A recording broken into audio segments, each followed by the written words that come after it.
روشن دزیان لباجار قامشتوتنا تومارکرن بتایبەتی دمەها گولانێت یانی دمەها کێدا مەها پێنجاک و هەیە بداوی نهاتیە چەندین حالەتێن دزیە هاتنە تومارکردن ji bilî diziyêkirnê xwedanê malê tê kuştin rewşin niha li bajarê Qamişlo çi rengiye navaxekê de çi belav bûye rastî meselê emniyetê meseleke gelkî hestiyara û berengekî endam milat yani halete tefsîr çêbû bername milat dikir mesele gelkî dibare bu mesele kuştinê mesele talankirinê diziyê ev bi rastî bandoreke gelkî neyînî ser rewşa xelkê jana xelkê reîs ber berî meseleyê meîşetê mesele xwendayiyê mesele aborî rewşeke gelkî xirab sen netemelike ev mesele jî bi rastî ser de teqînan gelkî milat tê pêşê û milat tê haleta matefîlê bi rastî بزن چرنگی مثلا چرنگی تأثیر بیاری خیلی تجاری که حتی نه هدنه ما مستمعاس هر دچه کامیرات بلند به یعنی وینات خیانه که قد خونیزی کیش بقیه درنگتش بزلالی بگه ویناتش بجوانی بگه کرم که مسألة موجود مسألة باندور بتجي يعني بيصير جانا خلقي بري مسألة معيشتي مسألة أبوري بندايك هي يعني قاري بيجي خلق بيجي بيشد وجا مسألة معيشتي فرد المسألة أمنيتي مسألة وترصتي وما ترصتي فرجانا خلقي صار مالي خلقي وبراسي روشة قلتي خرابة يعني قلتي باندورا هنا نيني سرجانا خلقي بيزيد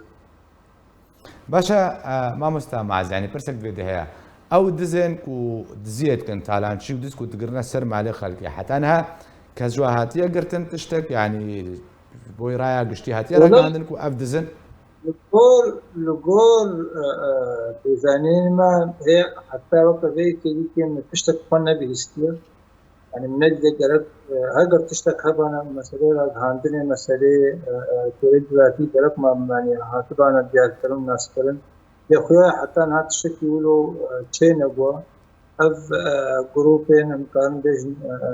إصابة براستي إصابنا يعني بقى كاركتر نفوا رب قسم نبي يستدي قسم هاتنا كتنيان ناس نما هاتي ناس كلام حتى وقت ذي باشا ما مستمع زين بدري خلق يعني بشتي بلابونا في دياردي لنا باجاري قامشتو خلق شد كين هاد مالي خود الشباب چاو خود باريزي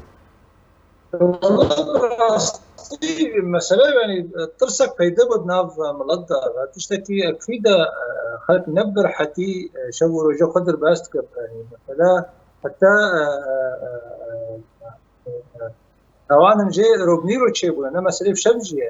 فترسك هي براسي هركس فيلم على خسر زاروكي وخسر ترسك هي براسي باشا بانقاوا وكا خلقي باجاري قامشتو چيا داخوازاوا يعني اما وقت داخواز براسي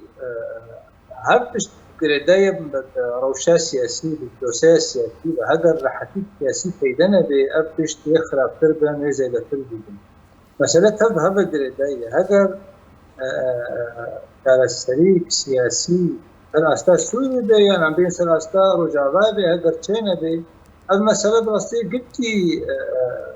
رودن وقلتي زيدبن تر مسألة بهذا قريدايا مسألة أبوري مسألة أمنيتي مسألة سياسي بهذا قريدايا وقت إيرو أم كارم فيرنجي برجن يعني بشكش مناط نابين أفري بري وتمثيل بك يعني أف أسايش وتمثيل بمخابن يعني بلكي فيرنجي يعني روش فبلكي آلي كارج يعني بله أسايش يعني أسايش أفتشي هاي يعني مرافع إشكالات بيجي زغالي بيجي قالك سباز جوي مامستا معاذ يوسف اندامي اوفيسا ياسايا اناكاسا كتب مربوي قالك سباز